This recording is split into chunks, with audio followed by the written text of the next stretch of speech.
Halo, selamat malam. Perkenalkan nama saya Rikun Merta Purba. Saya dari kelas IKOR B 2019, NIM saya 61932100033. Di sini kita akan membahas tentang kekerasan dalam olahraga. Yang pertama yaitu definisi kekerasan. Menurut para ahli, kekerasan yaitu suatu keadaan di mana seseorang melakukan tindakan yang dapat membahayakan secara fisik, baik terhadap diri sendiri, orang lain maupun lingkungan. Selanjutnya itu kekerasan dalam olahraga. Kekerasan dalam olahraga bisa terjadi antara sesama pemain dengan wasit, pemain dengan supporter, supporter dengan wasit, dan sesama supporter. Hal yang menarik untuk dibahas adalah masalah kerusuhan supporter. Mengapa? Ini karena kerusuhan supporter ucap kali bersifat massal dan memiliki dampak yang luar biasa, baik terhadap dunia olahraga maupun sosial kemasyarakatan.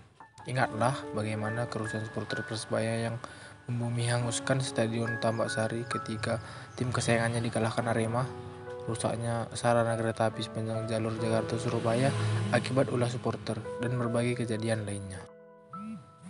Ada dua tingkah laku kekerasan dalam olahraga. Yang pertama, instrumental aggression, ialah suatu bentuk tingkah laku kekerasan yang bertujuan untuk memperoleh kemenangan dan dibenarkan menurut aturan permainan.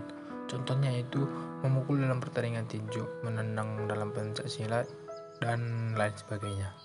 Yang kedua ada yaitu hostile aggression, yaitu suatu tingkah laku kekerasan yang sengaja ditujukan untuk menyakiti orang lain dan tingkah laku tersebut melanggar aturan bermain. Contohnya itu memukul wasit dalam permainan sepak bola, memukul lawan yang sudah terjatuh dalam permainan tinju, dan sebagainya. Ada beberapa teori kekerasan yang ada dalam olahraga. Yang pertama yaitu teori insting. Teori ini mengatakan bahwa tingkah laku kekerasan merupakan naluri manusia dan arena itu memerlukan penyaluran atau katarsis. Aktivitas olahraga dianggap merupakan salah satu bentuk penyaluran.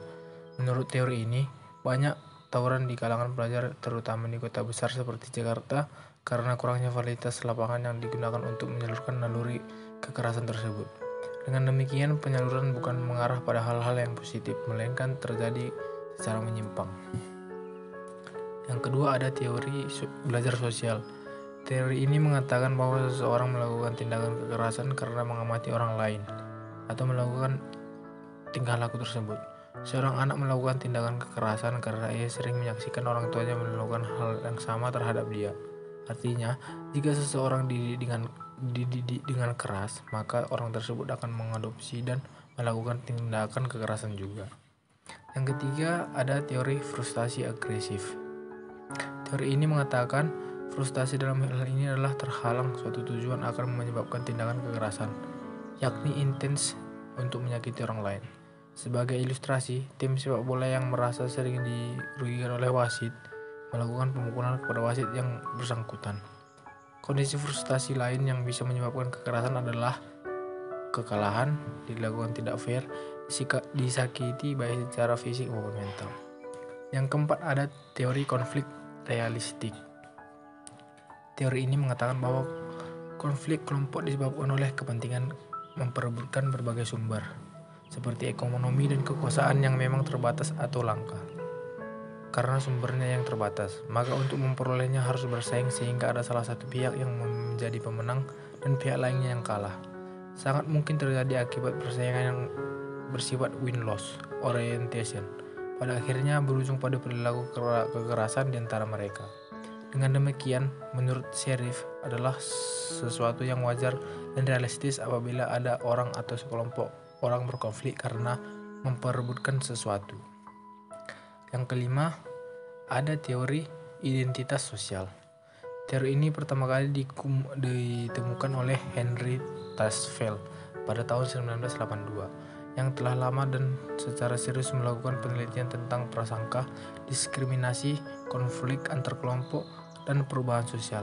Prasangka terutama yang bersifat negatif banyak sebab terjadinya konflik antar kelompok. Prasangka merupakan evaluasi negatif seseorang atau kelompok orang terhadap orang atau kelompok lain semata-mata karena orang atau orang-orang tersebut merupakan kelompok anggota lain yang berbeda dari kelompoknya sendiri. Berikutnya itu ada beberapa situasi yang dapat memicu kekerasan dalam olahraga. Salah satunya yaitu pemain yang tidak sehat, seorang pemain di depan masa yang tidak ramah, seorang pemain dalam tim yang sedang mengalami kekalahan dalam pertandingan yang sangat ketat, suatu tim dari peringkat atas bermain dengan peringkat bawah, pertandingan antar tim yang berbeda latar belakang atau pemahaman etniknya, latar belakang permusuhan antar dua tim dari dua ras atau dua suku bangsa yang berbeda, dan situasi politik yang mereka wakili. Yang terakhir, kehadiran yang berikutnya itu ada cara mencegah tindak laku kekerasan dalam olahraga. Yang pertama, pelatih wasit atau ofisial lainnya jangan pernah mentoleransi tindak kekerasan. Jadi jangan segan-segan memberi hukuman kepada orang yang melakukan kekerasan. Yang kedua, perlu penerapan antara secara konsisten di setiap tingkatan, baik pada individu maupun situasi. Yang ketiga, sesegera mungkin menghukum siapapun yang melakukan tindak kekerasan. Yang keempat, atlet yang melakukan tindak kekerasan segera diisolasi atau bila perlu dikeluarkan dari pertandingan.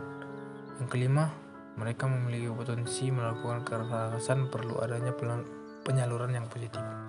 Yang keenam, etika fair play perlu diajarkan kepada mereka yang terlibat dalam olahraga. Yang ketujuh, media perlu memberikan informasi yang seimbang dan faktual. Oke, berikut adalah yang bisa saya sampaikan tentang kekerasan pada olahraga. Terima kasih.